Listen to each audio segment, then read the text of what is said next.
আমি একা বাড়িতে থাকতে খুব ভয় পেতাম। তাই আমি আমার 13 বছরের প্রতিবেশীকে রাতে আমার কাছে থাকার জন্য ডেকে এনেছিলাম। সেই রাতে সে আমার রুমে থাকল। রাতের বেলা যখন লাইট নিভে গেল, সে আমাকে তার কম্বলে টেনে নিল। আমি তো ভেবেছিলাম এটা কোনো সমস্যা না। কিন্তু সেই 13 বছর বয়সী ছেলেটা গভীর রাতে হঠাৎ করেই আমার সাথে এমন কিছু করল যা শুনলে তোমাদের চোখ কপালে উঠে যাবে। আমি কোনোদিন কল্পনাও করতে পারিনি সে আমার সাথে। আমার নাম সাফিয়া এবং আমি অবিবাহিত। যখনই আমি উঠোন ঝাড়ু দিতাম বা পানি আনতে যেতাম, 13 বছরের প্রতিবেশী আমাকে তার জানালা থেকে সব সময় ঘুরে দেখত। কিছুদিন আগে সে তার মায়ের সাথে এখানে থাকতে এসেছে। চোখের মিলনে এই সম্পর্ক কোথায় যাবে আমি ভাবতেও পারিনি। একদিন আমি প্রতিবেশী ছেলেটার সাথে আলাপ করলাম। সেদিন আমি প্রথম আমার নতুন প্রতিবেশীকে দেখলাম। তার বাড়ির দরজা বন্ধ করে বাইরে এল। তখন আমি তাকে বললাম, সাগর, আমার কথা বলার খুব শখ ছিল। আমার স্বামী আমাকে বাইরে যেতে দিত না। সেদিন আমার নতুন প্রতিবেশীকে দেখতে পেয়ে খুব ভালো লাগল। আমি প্রথমেই তাকে নমস্কার জানালাম এবং নিজের নাম বললাম, নমস্কার, আমি আসিমা। আপনি কি এখানে নতুন এসেছেন? সে হ্যাঁ বলল। তারপর আমি তার নাম জিজ্ঞাসা করলাম। বলল। তারপর আমি সেই ছেলেটির সাথে কথা বলার জন্য হাত বাড়ালাম, কিন্তু সে হাত বাড়াতে রাজি ছিল না। সম্ভবত তার মার কাছে ছিল।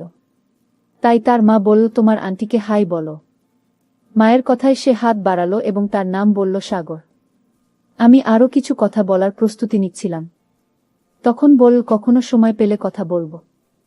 এখন আমাকে বাইরে যেতে হবে। তারপর আমি বিদায় জানিয়ে বাড়ি ফিরে এলাম। পরের দিন সকালে আমি পোহা তৈরি করেছিলাম। আমি ইচ্ছে করে বেশি পোহা বানিয়েছিলাম। আমার স্বামী অফিসে যাওয়ার পর আমি এক টিফিন পোহা ভরে প্রিয়াঙ্কাজি বাড়িতে গেলাম।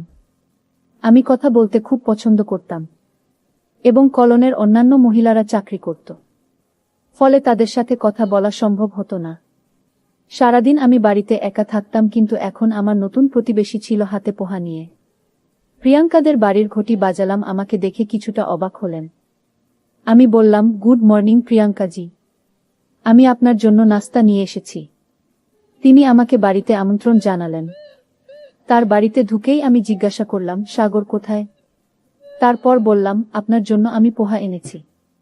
আমার হাতে তৈরি পোহা একবার চেখে দেখুন, আপনার অবশ্যই ভালো লাগবে। আর সাগরকেও খাওয়াবেন, বাচ্চাদের এই ধরনের চটটি খেতে খুব ভালো লাগে। আমি সাগরকে ডাকতে শুরু করলাম, কিন্তু সে বাইরে এল না। প্রিয়াঙ্কাজি তাকে ডাকল, তখন সে বাইরে এল। আমি বাচ্চাদের খুব ভালোবাসতাম। সাগর তার মায়ের পাশে বসেছিল। প্রিয়াঙ্কাজি আমার সাথে কথা বলছিলেন, কিন্তু তাকে বেশি কথা বলার অভ্যাস ছিল না। আমি তাকে জিজ্ঞাসা করলাম, এটা কি আপনার ছেলে?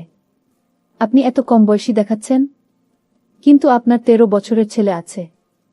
আমার প্রশ্ন শুনে প্রিয়াঙ্কাজি হেসে বলল, হ্যাঁ, আমি দেখতে যেমনই হই না কেন, সে আমার ছেলে। প্রিয়াঙ্কাজি দেখতে সুন্দরী ছিলেন, কিন্তু তার জীবনযাপন অনেক উঁচু মানের ছিল। আমি সাগরকে জিজ্ঞাসা করলাম, তুমি কেন প্রতিদিন জানালা দিয়ে আমাকে দেখো? আমার প্রশ্ন শুনে প্রিয়াঙ্কাজি তাকে রাগে দেখল। সে বলল, আমি আপনাকে কেন দেখব? আমি পাখি ভালোবাসি, তাই আমি গাছে বসে থাকা তো তাকে দেখি। আমি বললাম, ঠিক আছে, এবং বাড়ি ফিরে এলাম। দুদিন পর আমি আমার ছাদে পানির ট্যাঙ্ক পরিষ্কার করছিলাম। ছাদ থেকে সাগরের ঘরের দিকে তাকালাম। আমি দেখলাম সে আমাকে ইশারা করছে। ইশারায় জিজ্ঞাসা করেছিল, আপনার সাহায্য করতে পারি? ট্যাঙ্কটি ভারী হওয়ায় আমি তাকে ইশারা করলাম আসতে। সে হয়তো মায়ের অনুমতি নিতে চাইছিল, তাই আমি তার বাড়ির ঘণ্টি বাজালাম। প্রিয়াঙ্কাজি দরজা খুললেন। আমি বললাম, আমি আমার ট্যাঙ্ক পরিষ্কার করতে চাই। সাগরের সাহায্য প্রয়োজন। তাকে কিছুক্ষণের জন্য পাঠাবেন? তার মুখ দেখে মনে হল তিনি পাঠাতে চান না। তবুও আমার অনুরোধে বললেন, আপনি যান, আমি তাকে পাঠাচ্ছি। আমি ছাদে ফিরে এলাম এবং কিছুক্ষণ পরে সাগর ও এল।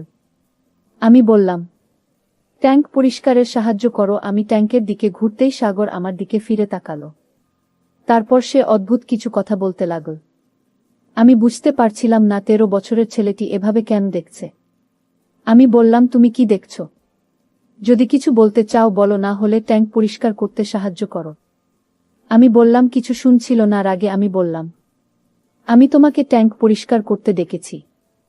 মজা দেখাতে নয়, সাহায্য করো। বাকি কথা বাদ দাও। সাগর বলল, মা বলেছে কাপড় ভেজাতে নেই। বাকি সব সাহায্য করব। সে খুব বুদ্ধিমান ছিল। তখন সে আমাকে পুরো ভিজিয়ে দিল। তারপর সে আমাকে বিদ্রূপ করল এবং তাড়াতাড়ি মাফ চাইল। তখন আমি পুরো ভিজে গিয়েছিলাম। আমি মুখ ফিরিয়ে দাঁড়ালাম।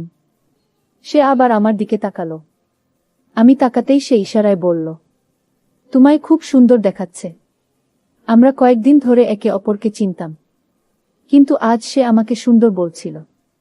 ট্যাঙ্ক পরিষ্কার করার পর আমি তাকে সাথে নিয়ে নিচে এলাম।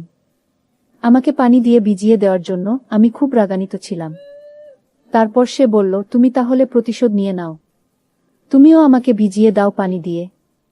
সাগর বলল, আপনি কত ভালো। যদি পুরো দিন আপনার সাথে কাটাতে পারতাম তাহলে কত ভালো হতো। আমি তার কথাকে মনে করলাম স্বামীর আচরণ আমি বুঝতে পারছিলাম না। সেদিন রাতে আমি আমার স্বামী আদিত্যকে সাদাসিধেভাবে বললাম, আদিত্য, তুমি তো কখনো আমার সাথে কথা বলো না। সারাদিন বাড়িতে একা থাকি, খুবই বিরক্ত লাগে। চলো না কয়েকদিনের জন্য কোথাও ঘুরতে যাই। আমার কথা শুনেই আদিত্য চেঁচিয়ে উঠল, তোমার তো বাড়িতে বসে থাকা ছাড়া আর কোনো কাজ নেই। সারাদিন বাড়িতে বসে খাওয়া দাওয়া করো আর বলো যে বিরক্ত লাগছে, কিন্তু আমার অনেক কাজ থাকে। তোমার সাথে কথা বলার বা তোমাকে কোথাও নিয়ে যাওয়ার কোনো সময় নেই। আশেপাশের সব মেয়েরা চাকরি করে আর তুমি গ্রামের মেয়েদের মতো সারাদিন বাড়িতে বসে থাকো। গ্রামের মেয়েরা তো কেবল কথা বলতে জানে। এই কথা বলে আদিত্য মুখ ঘুরিয়ে শুয়ে পড়ল। তার হঠাৎ এই আচরণ আমার বুঝতে আসলো না, কিন্তু যেভাবে সে আমার সাথে কথা বলল সেটা আমার খুব কষ্ট দিল। সেদিন রাতে আমি ঘুমোতে পারিনি। পরের দিন আদিত্য অফিসে চলে গেল আর আমি চলে গেলাম প্রিয়াঙ্কাজির বাড়ি, কারণ আমার মন হালকা করতে হবে। এখন আমাদের ভালো সম্পর্ক আছে। আমি জানতাম তিনি আমাকে বুঝবেন। আমি তার দরজার সামনে কাঁদতে কাঁদতে দাঁড়িয়েছিলাম। এটা দেখে প্রিয়াঙ্কাজি আমার হাত ধরে আমাকে ভিতরে নিয়ে গেলেন। তারপর আমি তাকে জড়িয়ে ধরে কাঁদতে লাগলাম। আমি তাকে বললাম যে আমার স্বামী কিভাবে আমার মনে আঘাত করল। তিনি বললেন, স্বামী এমনই হয়, স্বামী কখনো তার স্ত্রীর মূল্য বোঝে না। স্ত্রীকে শুধু তার জন্য সবকিছু ত্যাগ করতে হয়। আমি কাঁদছিলাম, তাই প্রিয়াঙ্কাজি আমাকে শান্ত করে সাগরকে ডেকে পানি আনতে বললেন। পানি খেয়ে আমি কিছুটা শান্ত হলাম। তারপর আমি প্রিয়াঙ্কাদের কাছে তার স্বামীর কথা জানতে চাইলাম। তখন তিনি জানালেন যে কিছু বছর আগে তাদের বিবাহ বিচ্ছেদ হয়েছে। তার স্বামীও কিছু এইভাবেই ছিল, কিন্তু আমি কারো কথা শোনার মতো ছিলাম না। তিনি আমার সাথে কথা বলছিলেন। তখনই তার ফোন বেজে উঠল আর তিনি ফোন নিয়ে তার শোবার ঘরে চলে গেলেন। তখন সাগর আমার সামনে দাঁড়িয়েছিল। সে আমার কাছে এসে বলল, হ্যালো বন্ধু। আমার বন্ধু আজ এত কাঁদছে কেন? আমার বন্ধুর চোখে অশ্রু ভাল লাগে না। এই বলে সাগর আমার অশ্রু মুছিয়ে দিল। সে আমার সাথে খুব বুদ্ধিমত্তার সাথে কথা বলছিল। সে তো ছোট, স্বামী স্ত্রীর কথাবার্তা সে কিভাবে বুঝবে? আমি তাকে বললাম, তোমাকে আমি আমাদের স্বামী স্ত্রীর ঝগড়ার কথা কি বলবো? তুমি তো খুব ছোট, তোমার এসব বোঝার ক্ষমতা নেই। তখন সে আমায় বলল, আমাকে ছোট মনে করার ভুল করো না। আমি খুবই বুদ্ধিমান। আমার মা যা কিছু বলছেন সবই শুনেছি। তাই আঙুলের উপর আমার খুব রাগ হচ্ছে। এত সুন্দর স্ত্রী কষ্ট দিয়েছেন, এটা হওয়া উচিত নয়। এই অশ্রুর প্রতিশোধ আমি আঙ্কেলের থেকে কখনো কখনো ঠিক নেব। এই বলে সাগর আমাকে কাঁদতে কাঁদতে হাসি দিল। কিছুক্ষণ পরে আমি নিজের বাড়ি ফিরে গেলাম। সেই সন্ধ্যায় আদিত্য ফোন এলো। সে আমাকে জানাল যে অফিসের কাজে তাকে 3 দিনের জন্য বাইরে যেতে হবে। এই নতুন শহরে আমাদের এসেছি 1 বছরও হয়নি। আজ পর্যন্ত আমি আদিত্যকে ছাড়া রাতে একা থাকিনি। আমি তাকে হ্যাঁ বলেও একা থাকা খুবই ভীতিকর লাগছিল। রাতের খাবার শেষ করার পরে আমি প্রিয়াঙ্কাজির বাড়ি গিয়ে দরজা নক করতে লাগলাম। প্রিয়াঙ্কা দরজা খুললেন। তখন আমি বললাম, আমার স্বামী কিছুদিনের জন্য অফিসের কাজে বাইরে গেছে। আপনি কি আজ রাতে আমার বাড়িতে থাকতে পারবেন? এতে প্রিয়াঙ্কাজি রাজি হলেন না। তিনি বললেন, আমার শোবার ঘর ছাড়া অন্য কোথাও আমার ঘুম আসে না। আমি সেখানে যেতে পারবো না। কিন্তু তুমি যদি চাও তাহলে আমার সাথে আমার ঘরে থাকতে পারো। তখন আমি আমার বাড়ি লক করে প্রিয়াঙ্কাজি বাড়িতে চলে গেলাম। যখন আমি তার ঘরে গেলাম তখন সেখানে এসি খুব জোরে চলছিল। প্রিয়াঙ্কাজি গত 1 ঘন্টা ধরে তার ঘরে এসি চালু করে রেখেছিলেন। এসির ঠান্ডা হাওয়ায় আমার খুব ঠান্ডা লাগছিল। আমি প্রিয়াঙ্কাকে বললাম, এসি চালু থাকায় আমার ঘুম আসছে না। আমি বাইরে গিয়ে ঘুমাই। তারপর আমি হলে চলে গেলাম। কিছুক্ষণ পরে সাগরের হলে, তারপর সে আমাকে তার ঘরে নিয়ে গেল। আমি ভাবলাম যে হয়তো আমার সাথে কিছু বলতে চায়, তাই সে আমাকে তার ঘরে নিয়ে গেল। আমি তাকে জিজ্ঞাসা করলাম, তুমি আমাকে এখানে কেন নিয়ে এসেছ? 1105। এতে সাগর বলল, আমি আপনাকে এখানে ঘুমানোর জন্য নিয়ে এসেছি।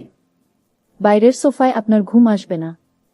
আমি আমার বন্ধুর কোনো ধরনের অসুবিধা সহ্য করতে পারব না। এই বলে সাগর আমাকে তার ঘরে ঘুমানোর অনুরোধ করল। তারপর আমি তার পাশে তার বিছানায় শুয়ে পড়লাম।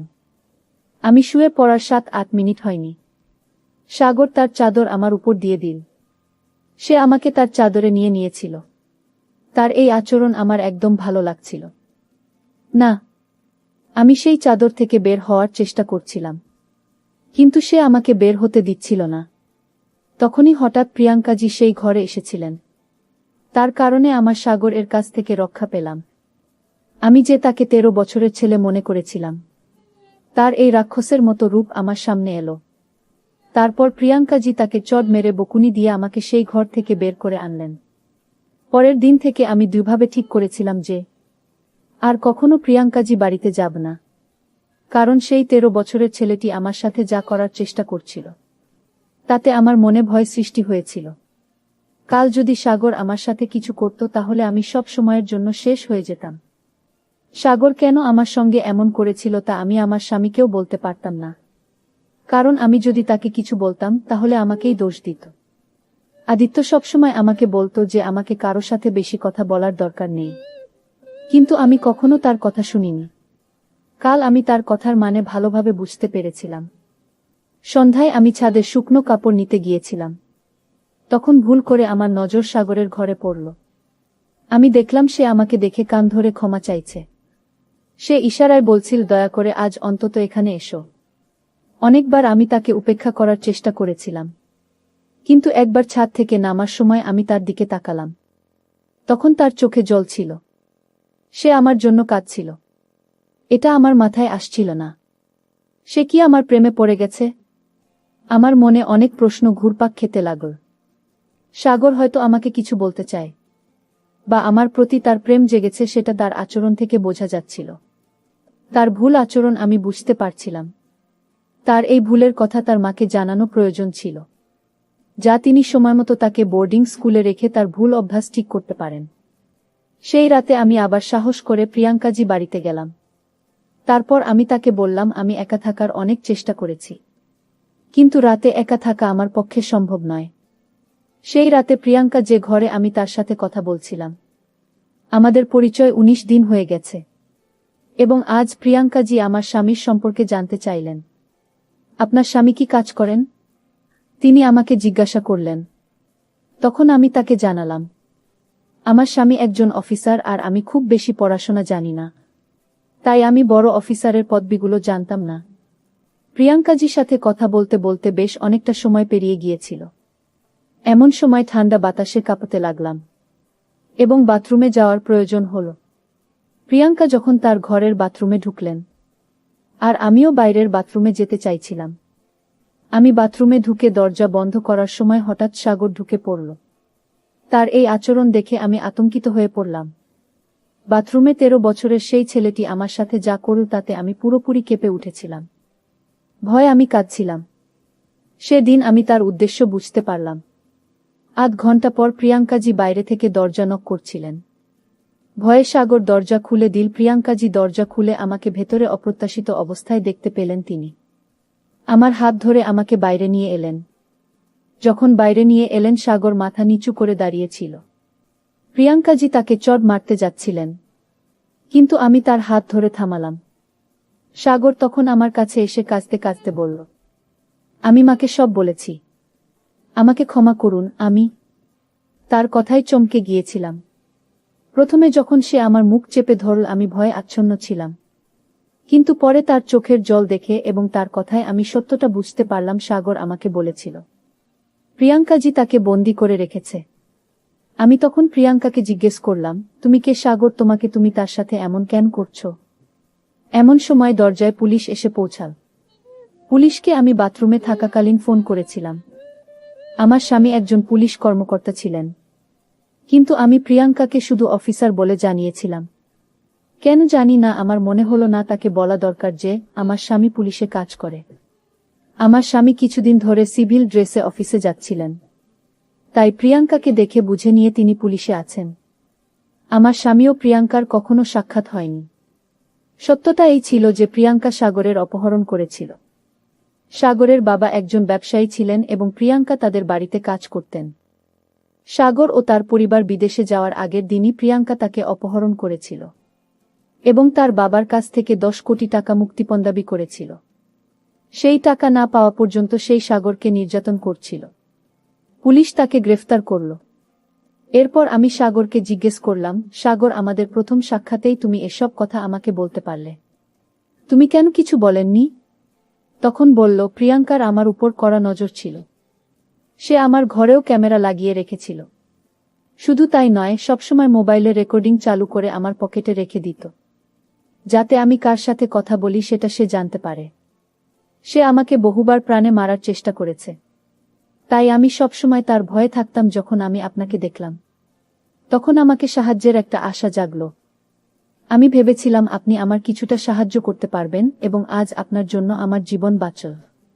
বন্ধুরা, আজকের গল্পটি এই পর্যন্তই। যদি গল্পটি ভালো লাগে তাহলে অবশ্যই চ্যানেলটিকে সাবস্ক্রাইব করে পাশে থাকবেন। ধন্যবাদ।